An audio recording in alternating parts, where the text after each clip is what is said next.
भगवान शंकराच्या मुखातून जगत कल्याणासाठी 5 महामंत्र बाहेर पडलेले आहेत, ते लक्ष देऊन ऐका. महादेवाला तसे अनेक रूप आहेत, पण विशेष एक देवाचं पंचमुखी रूप आहे. माझ्या शंभूचे रूप सुंदर, 5 मुखाचा ईश्वर. माझ्या शंभूचे रूप सुंदर, 5 मुखाचा ईश्वर.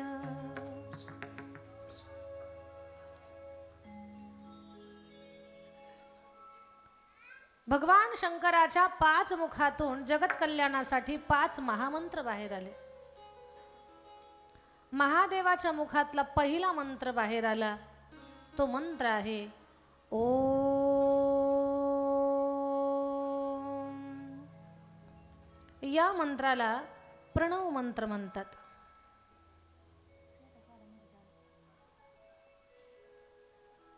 पहिला मंत्र आहे प्रणव मंत्र आणि तो ओम. ओम ऋषीमुनी साधू संत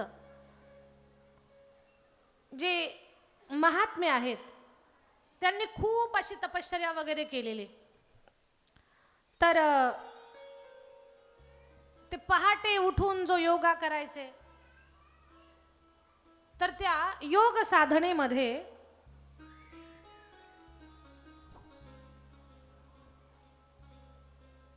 ओम मंत्राचा जाप करायचे. ओम. आणि पहाटे उठून ओमकारचं स्मरण करण्यात आपलंच कल्याण आहे. माणसाचं आयुष्य वाढतंय ओमच्या उच्चारानं.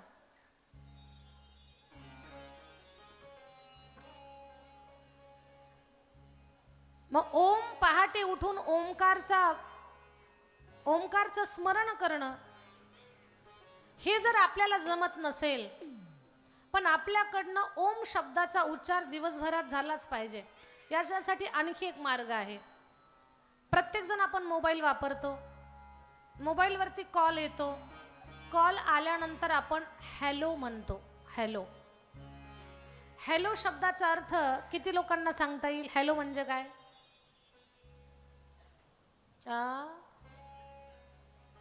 हॅलो म्हणजे काय? शिकलेली सांगा. हॅलो म्हणजे हो. आणखी कोण सांगेल हॅलो म्हणजे काय? हॅलोचं त्याचं अजून कुणाला काहीच कळालं नाही की हॅलो म्हणजे काय म्हणून, पण फोन आला का म्हणता हॅलो. ते हॅलो म्हणण्यापेक्षा आपण हरिओम जर बोललो तर किती छान होईल. भगवंताचं नामस्मरण होईल. असंही वारकरी लोक जेव्हा एकमेकाला फोन करतात तेव्हा एक तर रामकृष्ण हरी म्हणतात, किंवा जय हरी म्हणतात, किंवा हरिओम म्हणतात. हॅलो हा आपल्याकडचा शब्द नाहीये, आपल्या मातीतला शब्द आपण वापरावा. हरिओम. मग दिवसभरातून 10-20 तरी कॉल येत असतील आपल्याला. 10-20 वेळा जर हरिओम आपण बोललो तर किती मोठं कोटी कल्याण होऊन जाईल आपलं. ओम हा मंत्र आपलं कल्याण करणार आहे. दुसरा मंत्र आहे, पहिला मंत्र प्रणव मंत्र, दुसरा आहे बीजमंत्र. तो मंत्र आहे ओम नमः शिवाय. ओम नमः शिवाय या मंत्राचं खूप मोठं महात्म्य माझ्या ताई दादांनो. स्वतः शिव महापुराण ग्रंथात सांगितलंय. ब्रह्महत्यादि पापानां राशीन प्रमितान्मुने शिवनाम धृतं प्रोक्तं नाशयत्याखिला नरे.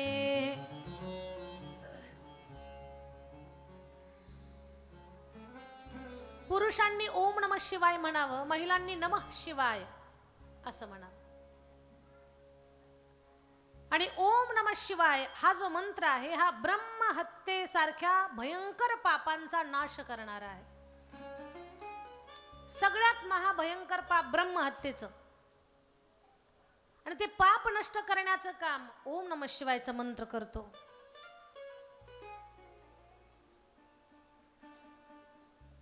तिसरा मंत्र आहे गायत्री मंत्र.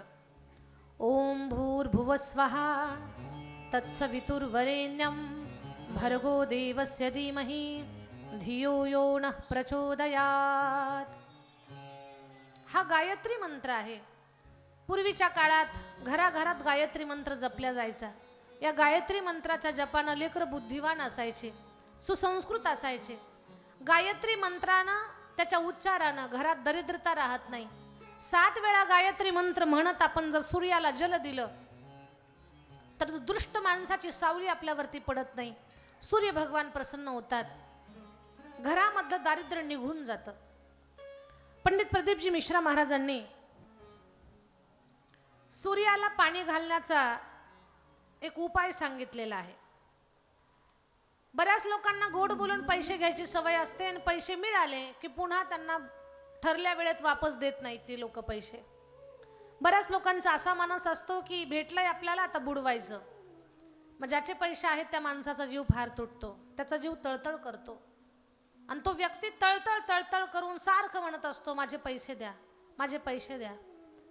पण ही कधी कधी माणसं एवढी दृष्ट बुद्धीनं वागतात, पैसे तर देत नाही, उलट बोलतात, मोबाईल स्विच ऑफ करतात, त्या गल्लीतून जात नाहीत, त्या रस्त्यावरनं जात नाहीत.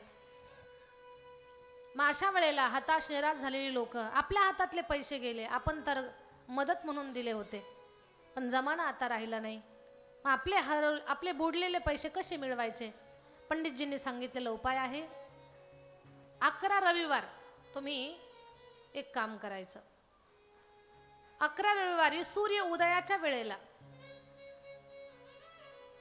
एक तांब्याभर पाणी घ्या, देव तांब्या घ्या, त्याच्यामध्ये लाल फूल, गुळ, तांदूळ, लाल मिरचीच्या 11 बिया तांब्यात टाकून सरळ छातीच्या समोर असा तो पाण्याचा घडू धरून सूर्य भगवंताचं बिंब पाहत, रूप पाहत सूर्य भगवंताला ते पाणी अर्पण करा. पण ते पाणी अर्पण करत असताना ज्या व्यक्तीनं तुमचे पैसे बुडवलेले आहेत, देत नाहीये, नाही म्हणतोय किंवा त्याची वृत्ती बदललेली आहे, त्या व्यक्तीचं नाव, गोत्र आणि त्याचं रूप आठवणीत आणा आणि सूर्य भगवंताला सांगा, हे सूर्य भगवान, हे भोलेनाथ, या व्यक्तीनं निष्कारण माझे काही व्याजाचे नाही आहेत, मुद्दल पैसे मदत म्हणून दिलेले, पण तोही पैसे तो द्यायला नाही म्हणतोय. हे भोलेनाथा, हे सूर्य भगवंता, त्या दृष्ट माणसाला बुद्धी घाल माझे पैसे वापस देण्यासाठी. एक वर्षभर तुम्ही हा नियम करा. प्रत्येक रविवारी सूर्य उगवता वेळेला 6, 6:30 असाच वेळ असेल सूर्य उगवण्याचा, सूर्याचं पहिलं किरण पृथ्वीवरती पडतंय त्यावेळेला आपण रविवारच्या दिवशी सूर्य भगवंताची प्रार्थना करतो. त्याच्यामध्ये लाल फूल, गुळ, तांदूळ आणि लाल मिरचीच्या 11 बिया, पाण्यानं भरलेला घडू हे सूर्य भगवंताला अर्पण करा. ज्यांना पैसे बुडवले त्याचं नाम आणि गोत्र आठवा, त्याचं रूप आठवा. भगवान सूर्यनारायणाला सांगा, सूर्य भगवान त्या माणसाला अशी बुद्धी घालतील किंवा तुमचे असे ग्रह अनुकूल होतील की जी व्यक्तीच्या मनात तुमचे पैसे बुडवायचे त्याच्या मनातील थोडे थोडे का असे ना करून आपण देऊ. हे भगवान सूर्यनारायणाला अर्घ्य घातल्याचा परिणाम आहे. हा उपाय स्वतः पंडितजींनी सांगितलेला आहे. असे खूप सारे उपाय लोक करतात. पूर्वीच्या काळामध्ये सूर्य भगवंताला लोक नमस्कार करायचे, गायत्री मंत्राचा जाप करायचे. म्हणून जुनी लोक कुणाला फसवणं, कुणाला लुटणं, कुणाचे पैसे बुडवणं ही विचारच त्या जुन्या लोकांच्या मनात येत नव्हते. रस्त्यांना चालताना कुणाचा सोन्याचा दागिना पडला तर माणसं पाहतच नव्हती. जुनी माणसं बिचारे गरीब होते पण प्रामाणिक होते. पूर्वी लोकांची संपत्ती, प्रॉपर्टी उतरंडीमध्ये असायची. उतरंड, नळेगाव उतरंड कळते का? मडक्यावर मडके असायचे, सगळ्यात मोठं मडकं, त्याच्यावर छोटं, त्याच्यावर छोटं, त्याच्यावर छोटं. पूर्वी लोकांची संपत्ती मडक्यात असायची, उतरंडीमध्ये. एक दगड घातला की सारी उतरंड खाली येईल. पण उतरंडी पिढ्यानं पिढ्या होत्या, फुटतच नव्हत्या. का? कुणाची नजर, वाईट नजर त्या उतरंडीवर पडत नव्हती. का? माणसाची मन निर्मळ होती. पहिलं उतरंडीतलं जात नव्हतं, आता कपाटातलं गेलेलं माहिती होत नाही. माझा सगळ्यात पहिला प्रश्न आहे, घरात कपाटच का आली? का आली कपाट? त्याचं एकच उत्तर आहे, माणसं कपटी झाली म्हणून घरात कपाट आले. जुनी माणसं कुणाच्या धनाकडे पाहतच नव्हते. श्रीमंत आहे बाबा, तुझ्या नशिबाचा विषय तू झाला, तुझ्या प्रारब्धाचा भाग आहे. कुणाचं धन पाहून जुनी माणसं रडत नव्हती. आता माणसं स्वतःच्या दुःखानं कमी दुःखी आहेत, पण शेजाऱ्याच्या सुखानं जास्त दुःखी आहेत. दुसऱ्याची 10 मजली इमारत पाहिली की इकडे याच्याच पोटात कळ येते. का? म्हणे ते 10 मजली इमारतीत राहतंय. अरे तुझे पत्रे उडून जातील जर इकडे पाहून कळ निघाली तर, पत्रे सुद्धा उडून जातील. मन मोठं ठेवा. जैसे गंगा वाहे तैसे जाचे मन, भगवंत जान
लोकांची मन गंगेच्या पाण्या एवढी निर्मळ होती म्हणून ती लोक सुखी होती.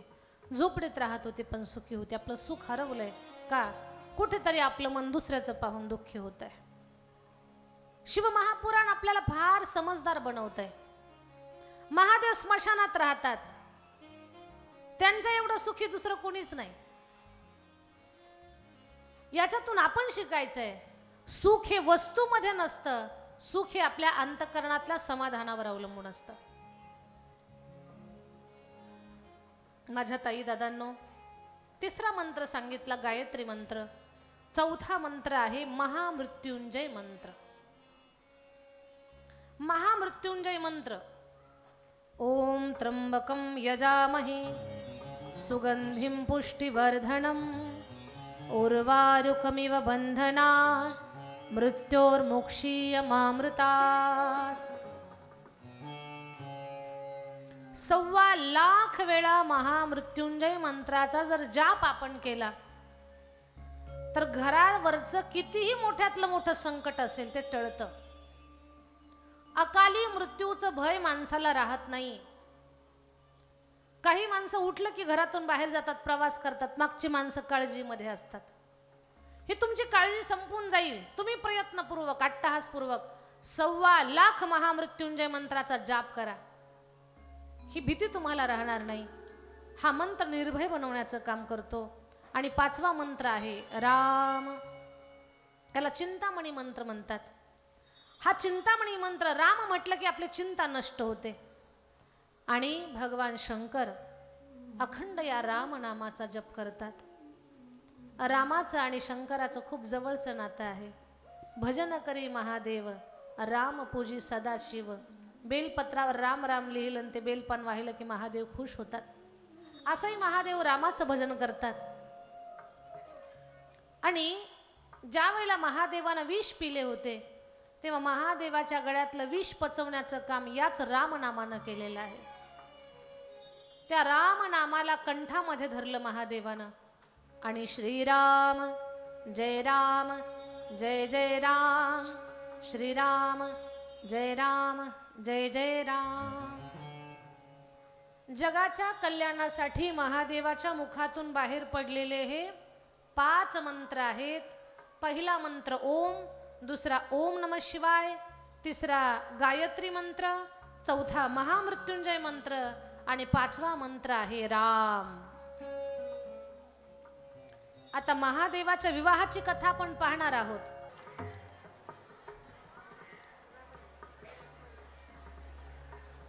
नारदजी ब्रह्मदेवाला विचारतात, बाबा मला महादेवाच्या विवाहाची कथा ऐकायची आहे. अतः कथयत् सर्वे शिवस्य चरितं शुभं सती कीर्तनवितं दिव्यं श्रोतुमिच्छामि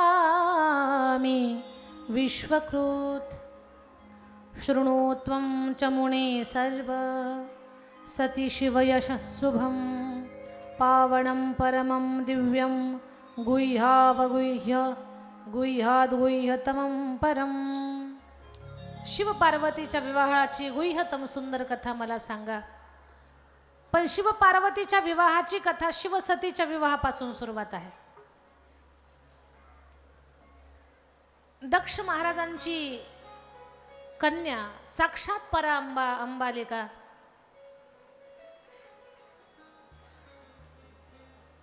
माँ भगवती सती रूपामध्ये दक्षाच्या घरी जन्माला आलेली. दक्षानं देवीचं आवाहन केलं होतं, अंबे हे माँ जगदंबे, माझ्या पोटी तू मुलगी म्हणून जन्माला ये. माँ भगवती म्हणते, दक्षा मला मुलगी म्हणून स्वीकारणं एवढं सोपं नाहीये. माझ्या 2 अटी आहेत.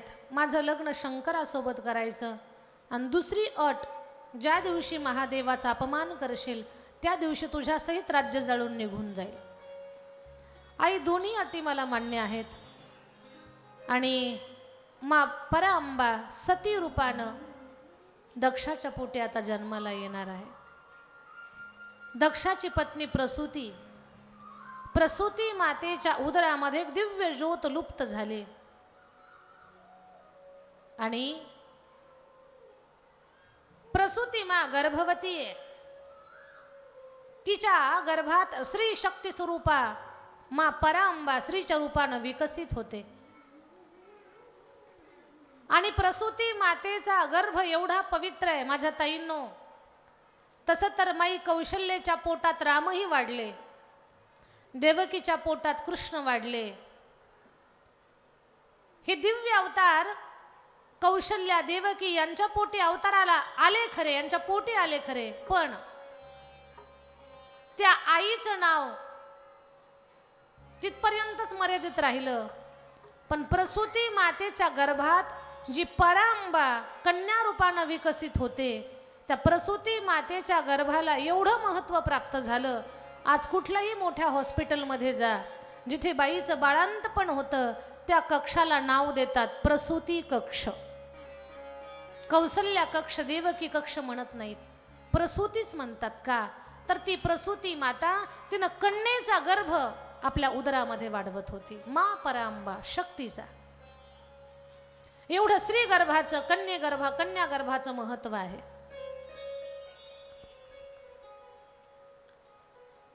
प्रसूती मातेच्या उदरामध्ये कन्या रत्न वाढतंय. सुंदर एक सुकुमार मुलगी जन्माला आली. दक्षाला आनंद झाला. मुलगी वयात आली, महादेवासोबत लग्न लावून दिलं. दक्षाला प्रजापती पद प्राप्त झालं. माझ्या ताईंनो, घरात जर पहिली मुलगी जन्माला आली तर कधी नाराज नाही व्हायचं. घरात जर पहिली कन्या जन्माला आली तर दुःखी नाही व्हायचं. ती येताना अशी येत नाही, ती लक्ष्मीच्या पावलांना येत असते. पहली बेटी धन की पेटी होती है. म्हणून मुलगी जन्माला आली म्हणून कधीही दुःख मानू नका, नाराज होऊ नका. मुलगा पाहिजे होता नाही. आता तर मुलगी आणि मुलगा हा भेदच राहिला नाही. भगवंतानं दिलेलं दान असतं, ते ईश्वरानं दिलेला प्रसाद असतो. त्याच्यावरती नाराज होणं किंवा काहीतरी दुःखी भावना व्यक्त करणं हा अधिकार आपला नाहीये, कारण ते आपलं नाही, परमेश्वरानं आपल्याला दिलेलं आहे.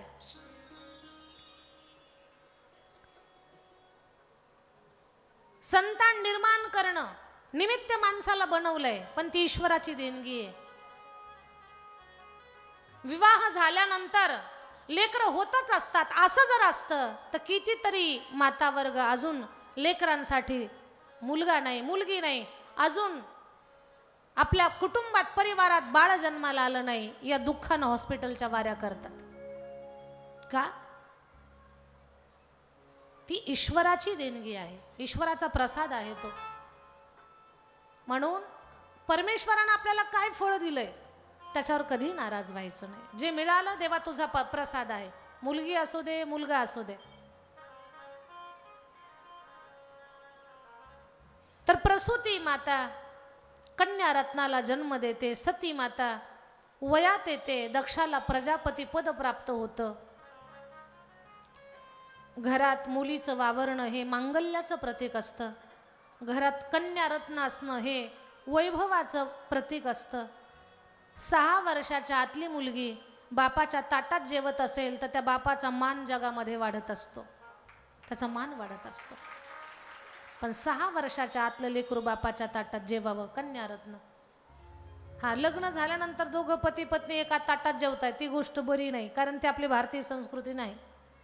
आपल्या भारतातले ते रीतिरिवाज नाही.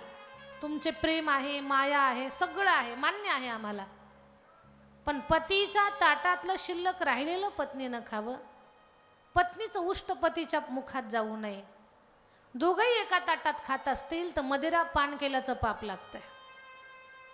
6 वर्षाच्या आतली आपल्या पोटी जन्माला आलेली कन्या तिनं ताटात जेवू द्या बापाच्या, मान वाढेल त्याचा समाजामध्ये.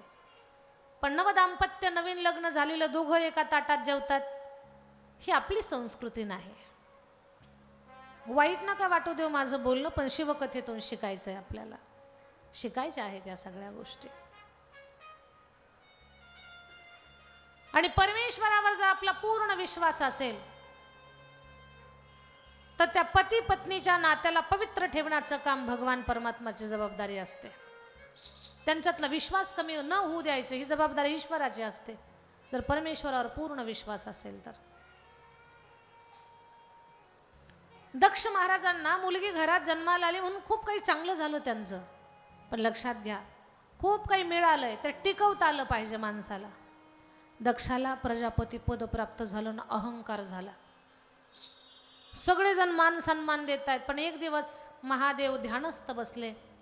सगळ्या देवांनी उठून दक्षाचा आदर केला, पण महादेव उठले नाही, कारण ते समाधीत होते. या गोष्टीचा राग आला दक्षाला, आणि दक्षानं ठरवलं, माझ्या जावयानं माझा अपमान केला. कारण दक्षानं सतीला महादेवाला पत्नी म्हणून दिलं होतं. महादेव नात्यानं जावाई लागत होते. सगळ्यांनी सन्मान केला, माझ्या जावयानं माझा मान नाही राखला. सूड घेईल या गोष्टीचा. पण एक मोठा यज्ञ ठेवला.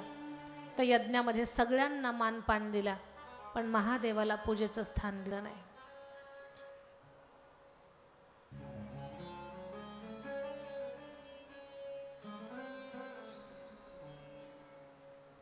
महादेवाला पूजेचं स्थान नाही. सतीला कळालं आपल्या वडिलांच्या घरी यज्ञ आहे. आपल्या पती परमेश्वराला विचारते, जाऊ का? पिता भवन जब गई भवानी, दक्ष त्रास काहून सनमानी, सादर भली मिली माता, भगिनी मिली बहुत मुस्काता. सादर भली मिली माता, भगिनी मिली बहुत मुस्काता. सती माता आपल्या माहेराला आली. पाहिलं तिनं सगळ्या देवांना पूजेचं स्थान महादेवाला नाही. आपल्या वडिलांना समजावून सांगते, बाबा महादेवाशिवाय हा यज्ञ पूर्ण होणार नाही, असं करू नका. पण दक्षानं ऐकलं नाही. सतीचा, महादेवाचा, दोघांचाही अपमान केला. सती म्हणते, माझा अपमान करा बाबा, पण महादेवाचा करू नका. पतिव्रता नारीला आपल्या पतीचा अपमान सहन होत नाही, आणि जी पतीचा अपमान सहन करते ती पतिव्रता कधी होऊ शकत नाही.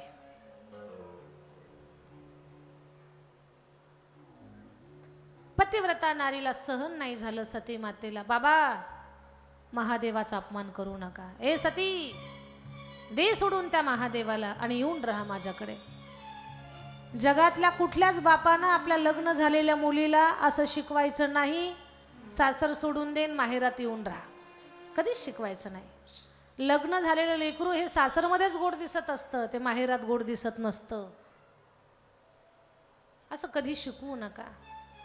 सती माता म्हणते, बाबा महादेवाला नाही सोडू शकत, पण तुमच्यापासून मिळालेला देह सोडून देईल.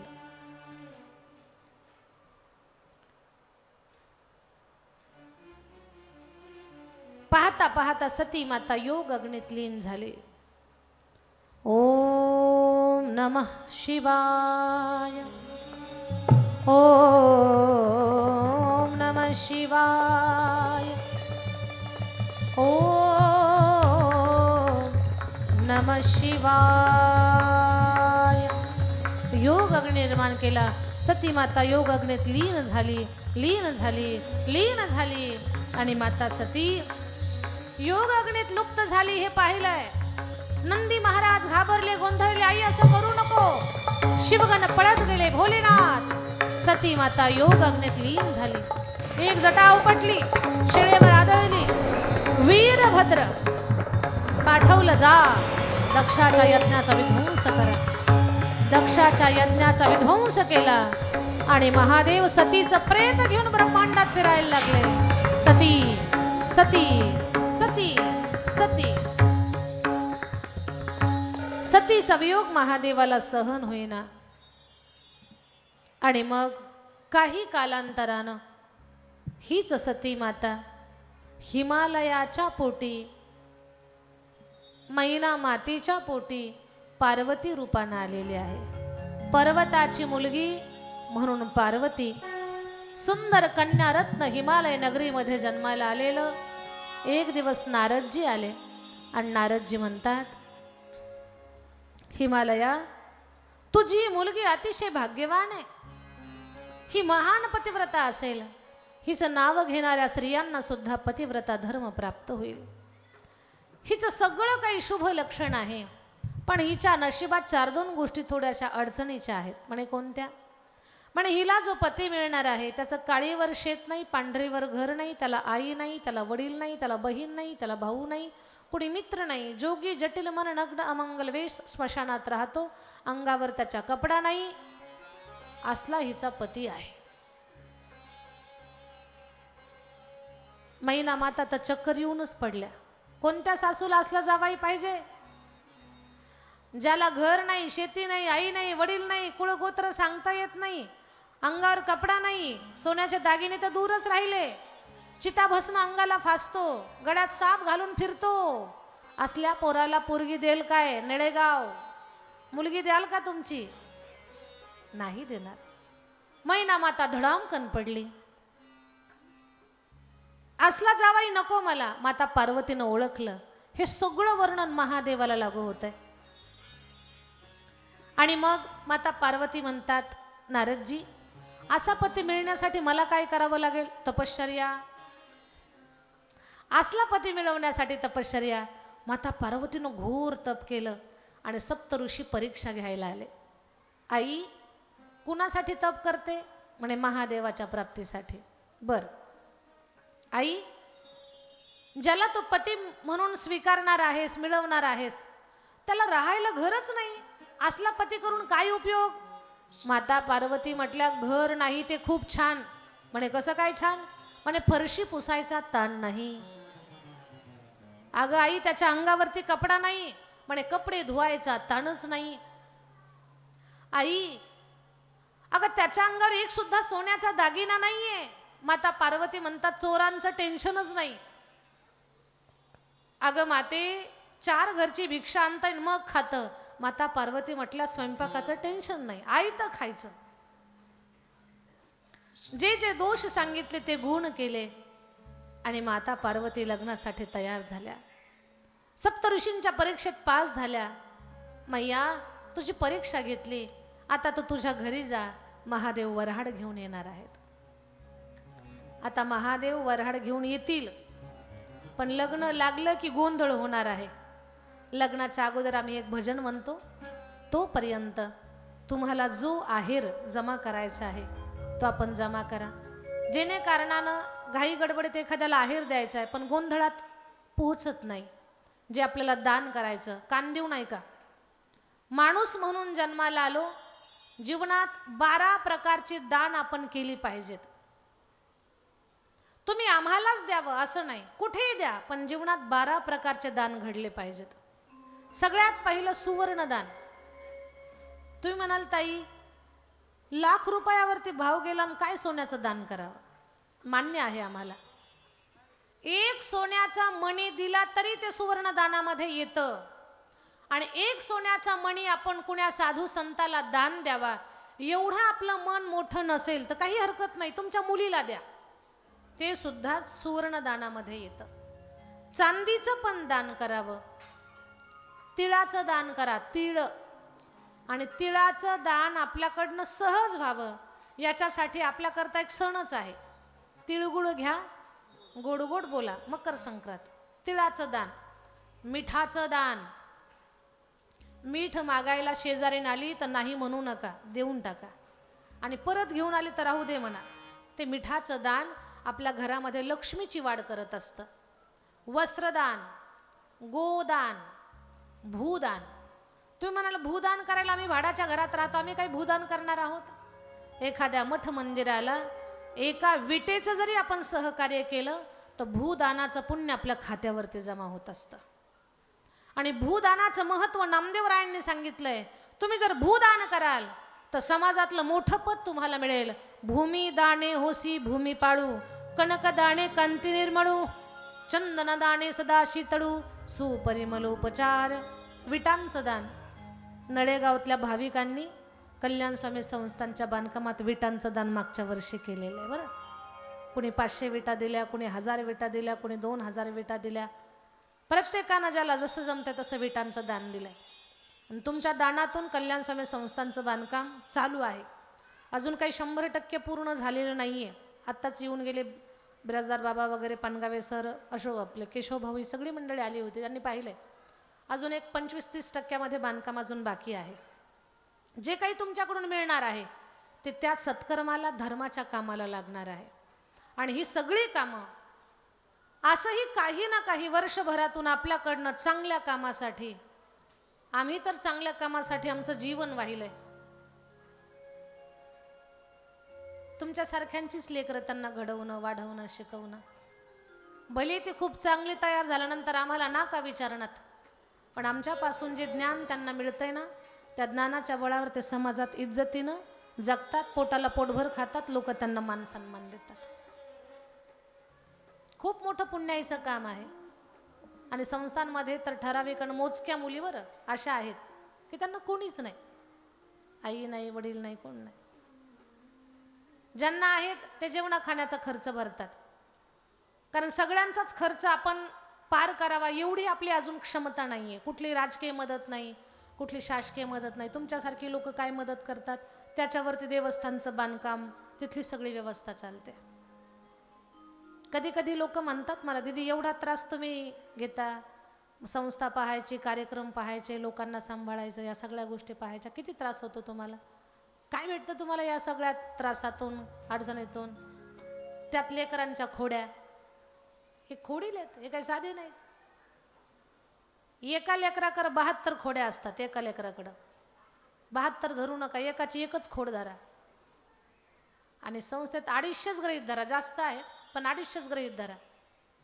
म्हणजे किती खोड्या झाल्या? एकाची एक खोडी, मग 250च्या किती खोड्या? 250. 250 खोड्यांना दिवसभरात तोंड द्यायचं ही साधी गोष्ट नाहीये. प्रत्येकाची बुद्धी वेगळी आहे, काहीतरी वेगळं डोकं लावणार. चांगला माल आम्हाला कुणीही देत नाही. जे घरात वैतागलेले आहेत, शाळेत खोड्या करतात, गावात गोंधळ घालतात, असले सगळे नमुने आमच्या झोळीमध्ये टाकल्या जातात. चांगला माल आमच्या, मेरिटचा मालच नाही आमच्याकडं. घर गाव जे वैतागलंय ते आमच्याकडं. पण सांगू तुम्हाला, आमच्या झोळीमध्ये तुम्ही कसलाही माल टाका, आमच्या झोळीमध्ये तुम्ही खडे टाका, या झोळीची ताकद अशी आहे, त्या खड्यांचे हिरे बनवण्याची ताकद या झोळीची आहे. हे आता गातात वाजवतात, खूप छान वाटतात, पण हे फार खतरनाक आहेत. वाटतात तेवढे सोपे नाही ते. हे कसं कसं डोकं लावते मी, मलाच माहिती आहे. एक एका उणी बळेरे आहेत, हे एकाहून एक नमुने, मला माहिती नाही. खतरनाक आहे, यांना सांभाळायचं सोपं नाही. तर मला सांगायचं एवढं, हे जे पवित्र कार्य आपलं चालू आहे, त्या पवित्र कामामध्ये काही ना काही हातभार आपला लागला पाहिजे. अजूनही बांधकाम शिल्लक आहे, त्या बांधकामात नळेगावकरांनी सहकार्य करावं. आपल्या हातनं भूदान व्हावं, गोदान व्हावं, कन्यादान व्हावं, अन्नदान व्हावं, वस्त्रदान व्हावं, तुपाचं दान, तेलाचं दान, हे दान घडले पाहिजेत. हे 12 प्रकारचे दान जीवनामध्ये करा. हे करा 12 प्रकारचे दान. आणि हे 12 प्रकारचे दान आपल्या जीवनामध्ये घडणं म्हणजे आपल्या जीवनात आपण सगळं पुण्यकर्म करण्यासारखं आहे. भोला बुगोरा को ब्याहने आया, बड़ा विकराल रूप बनाया. भोला बुगोरा को ब्याहने आया, बड़ा विकराल रूप बनाया. भोला गोरा को ब्याहने लाया, बड़ा विकराल रूप बनाया. भोला गोरा को ब्याहने लाया, बड़ा विकराल रूप बनाया. जय हो जय हो, जय भोलेनाथ, जय हो, जय महाकाल, वाह वाह वाह, जय हो जय हो.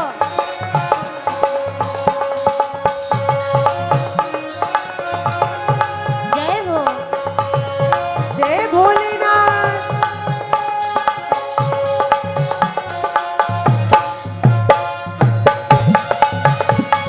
जय हो जय हो.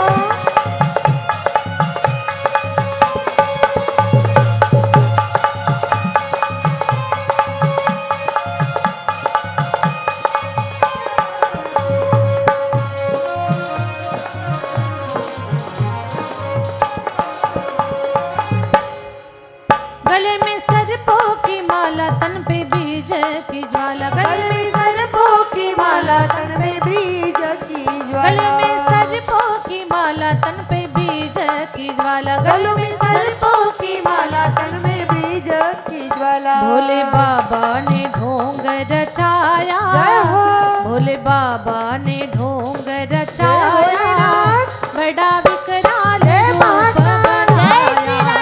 भोले बाबा ने ढोंग रचाया, बड़ा विकराल रूप बनाया. भोला गोरा को ब्याहने लाया, बड़ा विकराल रूप बनाया. भोला गोरा को ब्याहने लाया, बड़ा विकराल रूप बनाया.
करण्यासाठी महादेवाचं ओरिजिनल वऱ्हाड आलं.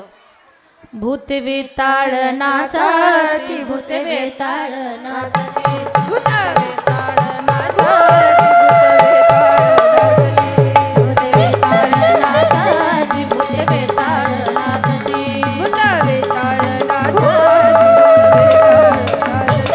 हर्षयुक्त उमापती, हर्षयुक्त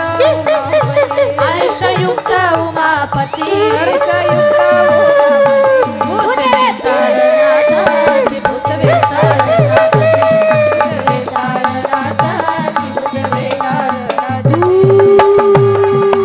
भूत वेताळ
स्वस्ति श्री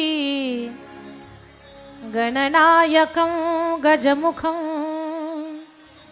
मोरेश्वरं सिद्धिदं बल्लाळो मुरुडं विनायकमहं चिन्तामणि तीव्रं लेण्याद्रि गिरिजात्मकं सुवरदं विघ्नेश्वरं ओजरं ग्रामोराञ्जन संस्थितो गणपति कुर्या सदा मङ्गलं शुभमङ्गलं गंगा सिंधु सरस्वती च यमुना गोदावरी नर्मदा कावेरी शरयू महेन्द्रतनया चर्मन्वती वेदिका क्षिप्रा वेदवती महासुरनदी ख्याता गया गंडकी पूर्णा पूर्ण जले समुद्र सरिता कुर्या सदा मंगलम शुभमंगलं सावधान या कुंदीन्दुतुषहारहा धवला या शुभ्रवस्त्राव्रता या वीणा वरदण्डमण्डितकरा या श्वेतपद्मासना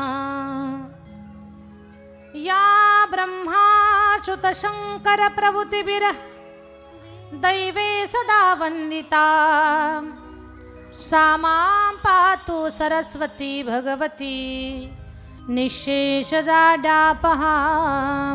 शुभमंगल सावधान आता सावध सावधान घटिका संपूर्ण आली भरू भावे सद्गुरु ते स्मरा गलबला कोणी नका हो करू चिंतावे कुलदेवते शिरदई एकाग्र चित्ते बसा वेदीच्या कलशासी सादर असा कुर्या सदा मंगलम शुभमंगल सुलग्न इष्टदेवताचे चिंतन सावधान ग्रामदेवताचे चिंतन सावधान वाजंत्री सावचित्त सावधान वऱ्हाडी सावचित्त सावधान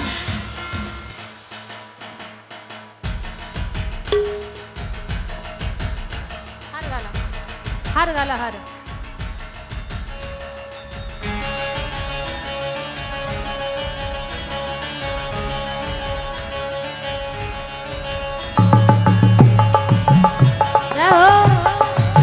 जय हो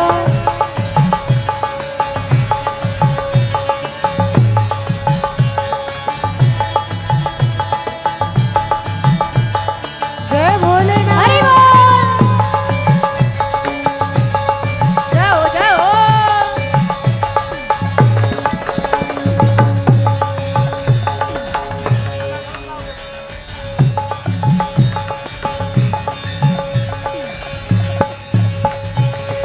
या काशी नगरीत या नळेगाव नगरीत काय वाजत गाजत काय वाजत गाजत सोन्याचं बाशिंग लगीन देवाचं लागत सोन्याचं बाशिंग लगीन देवाचं लागत सोन्याचं बाशिंग लगीन देवाचं लागत सोन्याचं बाशिंग लगीन देवाचं लागत सोन्याचं बाशिंग लगीन देवाचं लागत जय हो जय हो जय भोलेनाथ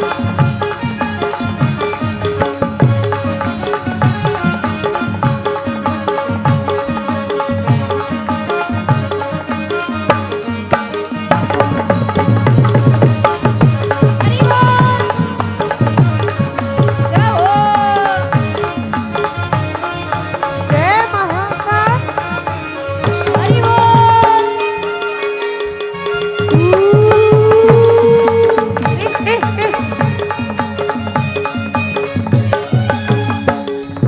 गळ्यात शोभे मुंडांची माळ हातवाही डमरू त्रिशूळ गळ्यात शोभे मुंडांची माळ हातात शोभे डमरू त्रिशूळ गळ्यात शोभे मुंडांची माळ हातात शोभे डमरू त्रिशूळ गळ्यात शोभे मुंडांची माळ हातात शोभे डमरू त्रिशूळ हो डमरू त्रिशूळ लावितो भस्म हो लावितो भस्म साऱ्या अंगात पहा साऱ्या अंगात लगीन देवाचं लागत सोन्याचं बाशिंग लगीन देवाचं लागत